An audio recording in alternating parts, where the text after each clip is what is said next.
जय हिंद दोस्तों। वसई फाटा चांदनी शाह हत्याकांड में पुलिस ने बड़ा खुलासा किया है।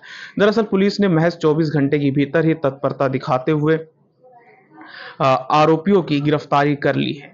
वो आरोपियों के नाम है रामेश्वर कराले, गोदावरी कराले, दीक्षा कराले और जो मुख्य आरोपी अभी भी फरार है, पुलिस की गिरफ्त से फरार है, उसका नाम है प्रथमेश कराले। दरअसल मैं आपको बताता हूं कि वो आरोपी कोई और नहीं, चांदनी शाह के ठीक बगल में रहने वाले उसके पड़ोसी थे। इस घर में चांदनी शाह रहती थी और उसके ठीक बगल में ये जो घर है, इसी घर में चांदनी शाह की लाश मिली थी 4 दिसंबर को। ये वक्त था करीब 12 से 1 बजे के बीच, जब चांदनी शाह के परिजनों को कुछ स्मेल आता है और उसके बाद में स्मेल आने के बाद उनको आशंका होती है कि कुछ यहाँ पर है, कुछ तो ऐसा लगता है कि कुछ जीव जंतु की मौत हुई जिसकी वजह से गंध आ रही है।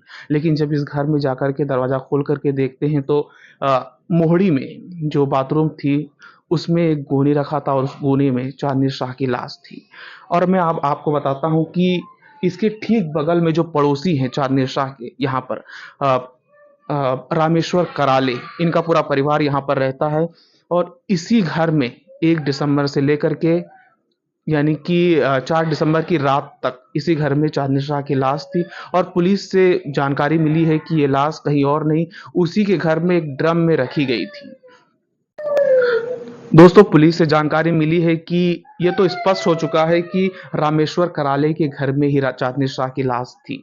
और अब यहाँ पर पूरी तरह से अभी तक ये खुलासा नहीं हुआ है कि किस वजह से उसकी हत्या की गई, किस वजह से उसकी किडनैपिंग की गई और 1 दिसंबर से लेकर के करीब 3 से 4 दिसंबर तक अपने ही घर में एक ड्रम में क्यों उसकी लाश रखी गई थी। दोस्तों जैसे ही आपको जानकारी और भी आगे मिलती है, मैं आपको पल पल जानकारी दूंगा।